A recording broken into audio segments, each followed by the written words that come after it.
bafethu.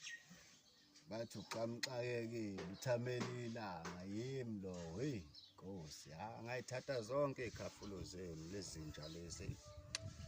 Into engakwazi ngisho ukushela ayishela ngomuthi, ziyakhafula yikhafula amadoda abantu. Nkosi, khona amantombazane akhafula amantombazane ukuthi ahluka. Yabona nje ziyakhala ilanga leli bafowethu. Cha, sengikhuluma ngelanga nje lelodwa nje ilanga lelodwa leli, indlela eli-powerful ngayo ukuthi yazi ilanga liyakwazi ukuqedela ngomsebenzi yabo. Ngenxa yokuthi wena mfethu kwevile yabo, manje awufuni ukufa, awufuni ukuresigna, awufuni ukurithaya, khona abantu abahleli emakhaya bangasebenzi. So-ke yini okumele yenzeke ukuthi wena uthamele ilanga njengami khona uzoxoshwa emsebenzini yabo. Ukuthi wena futhi uthamele ilanga njengami khona izokwala leya ngane yabo. Uma ukwathamela ilanga futhi njengami ikhona imali yakho izophela ingahlali ephaketheni lakho. Ngisho ngakuthi uyaplana kanjani kodwa uma usathamela ilanga ama-plans akho wonke ayahlezi ehamba nelanga.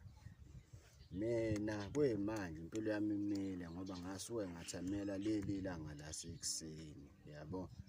Kuyimanje impilo yami inzima ngenxa yokuthi ngasuke ngathamela ilanga lasekuseni. So-ke bafethu ilanga lasekuseni liyingozi. Ngiyakutshela njalo uma usa-under 25, usa-under 35, usanamathuba ukuthi usangayiyeka indaba yokuthamela ilanga. Yes, siya-understand-a kumakhaza kodwa yabo leya ngane leyana oyifunayo leya laphaya ngeke kuqonde ngoba ufuna ilanga.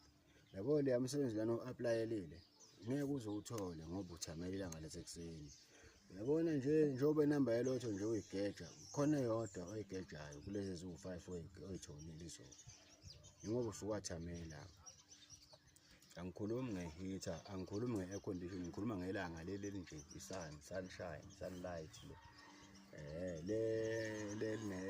lelanga leli. So-ke mfethu umkhulu wayengitshela mina ukuthi ngingalithameli leli langa leli kube nogogo.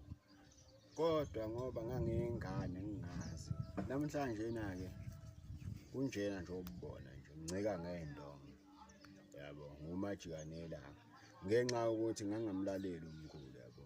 Leya ngane leyana yangigabha yabo, angithanda kodwa ngathamela ilanga yabo. Nalesa sipane engangisishaya sasimnandi yabo, sasingikhokhela grand, ngathamela ilanga yabo. So nje mfethu ilanga mfethu limnandi lona. Kodwa yabona futhi ungakhohlwa uma usuyogibela embhedeni ebusuku, ngiyakutshela umbhede uvube angazuthelwe ngamanzi ngenxa yokuthi wena wathamela ilanga yabo. Kodwa-ke angikho lapho kakhulu ekuthenini kwasha kwacima kanjani, kodwa ungalithameli ilanga ekuseni uma usa-under 25 or 35.